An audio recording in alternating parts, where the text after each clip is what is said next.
Divisi Ayu Turati Pasari. Saya Nilai Zimbadila. Nah, kami akan menjelaskan tentang sanitasi dan hygiene dalam proses produksi dan penanganan pangan. Yuk simak videonya sekarang. Pasti sudah tidak asing lagi kan tentang hygiene dan sanitasi. Nah, dalam hal produksi dalam penanganan pangan, hygiene dan sanitasi merupakan upaya untuk mengendalikan faktor makanan, karyawan, atau tempat dan perlengkapan yang dapat atau memungkinkan menimbulkan penyakit atau gangguan kesehatan.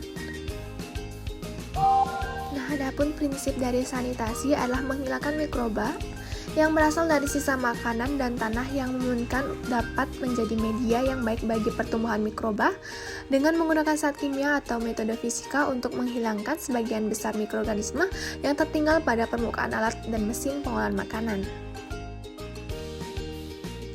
Selanjutnya ada sumber kontaminasi. Sumber kontaminasi dapat berasal dari yang pertama ada bahan baku mentah, yang kedua peralatan atau mesin yang berkontak langsung dengan makanan, yang ketiga ada peralatan dan sterilisasi panas, dan yang keempat ada air untuk pengolahan makanan, yang kelima ada air pendingin untuk kaleng, dan yang terakhir ada peralatan mesin yang menangani produk akhir atau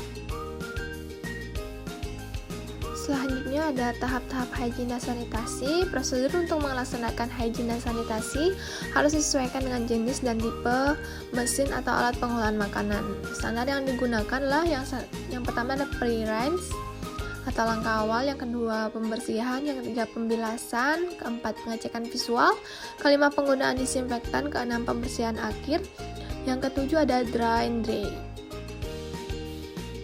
Selanjutnya ada sanitasi kimiawi. Saat ini, industri makanan masih sangat tergantung pada disinfektan kimiawi. Beberapa disinfektan yang digunakan pada makanan adalah klorin, iodospor, senyawa amonium kuartener, surfaktan yang bersifat aflorter, dan asam dan basa kuat. Selanjutnya ada pemeriksaan keaktifan prosedur.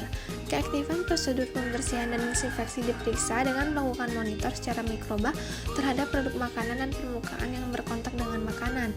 Yang pertama ada secara klorin. Klorin akan membentuk asam hipoklorat HOCl. Pada larutan HOCl ini akan membasmi mikroba. Yang kedua ada sanitasi untuk air pendingin. Air yang digunakan untuk mendinginkan produk makanan kaleng setelah proses termal harus memenuhi persyaratan air minum dan tidak mengandung mikroba patogen atau pembusuk. Selanjutnya ada klorinasi pada air yang digunakan kembali. Secara umum, sumber-sumber air untuk pabrik harus diklorinasi dengan tepat. Yang pertama adalah peralatan tetap bersih dan bebas mikroba. Yang kedua, selama proses pengirimannya air tetap bersih. Yang ketiga, pada permukaan yang berkontak dengan makanan tetap bersih dan steril. Dan saat bahan organik dalam air teroksidasi. Bahan klorinasi, gas klorin dimasukkan ke dalam air akan terbentuk HOCl yang mengandung mikroba. Selanjutnya ada klorin dioksida, ClO2, digunakan untuk mengurangi jumlah mikroba dan menghambat pertumbuhan mikroba. Akan menjelaskan tentang hygiene karyawan. Hygiene dan kesehatan karyawan berpengaruh besar pada kualitas produk akhir. Oleh karena itu diperlukan prosedur standar bagi hygiene dan kesehatan karyawan, terutama bagi mereka yang berkontak langsung dengan pengolahan makanan. Tersebut harus direncanakan dalam 3 bidang yang berkaitan dan harus dilaksanakan secara tepat. Seleksi kesehatan dan pemeliharaan kesehatan karyawan. Yang kedua ada pendidikan dan pengawasan hygiene dan sanitasi, dan yang terakhir ada praktek hygiene dan sanitasi. Selanjutnya pendidikan tentang hygiene dan sanitasi. Pendidikan tentang hygiene dan sanitasi yang diberikan harus mencakup itu prinsip hygiene dan sanitasi pabrik GMP. Yang kedua ada hygiene pribadi atau perorangan, dan yang ketiga ada analisasi penggunaan berbagai alat mencegah kontaminasi di pabrik agar mereka mempunyai pola tingkah laku sesuai dan selalu waspada. Dan hygiene dan sanitasi. Ada hygiene pribadi, perilaku hidup bersih harus dimengerti dan dijalankan. Itu mencakup beberapa hal. Yang pertama ada cuci tangan, yang kedua ada kebersihan, yang ketiga hindari kebiasaan nyatanya. Ada sistem hygiene dan sanitasi di pabrik. Hal penting yang harus diperhatikan adalah kebersihan ruangan, yang kedua ada pakaian kerja, yang ketiga ada bangunan dan kontrol. Ini ada standar prosedur operasi sanitasi. Prinsip sanitasi untuk diterapkan dalam SPO. Sanitasi dikelompokkan menjadi 8 kunci sanitasi, yaitu kunci yang pertama keamanan. Air adalah komponen yang sangat penting dalam industri pakan. Hal ini terkait dengan perannya yang sebagai bagian dari komposisi, untuk mencuci produk, untuk membuat tes, atau untuk mencuci peralatan dan sarana. Kedua, ada kondisi dan kebersihan permukaan yang berkontak dengan bahan pangan. Yang ketiga, ada kunci pencegahan kontaminasi silang.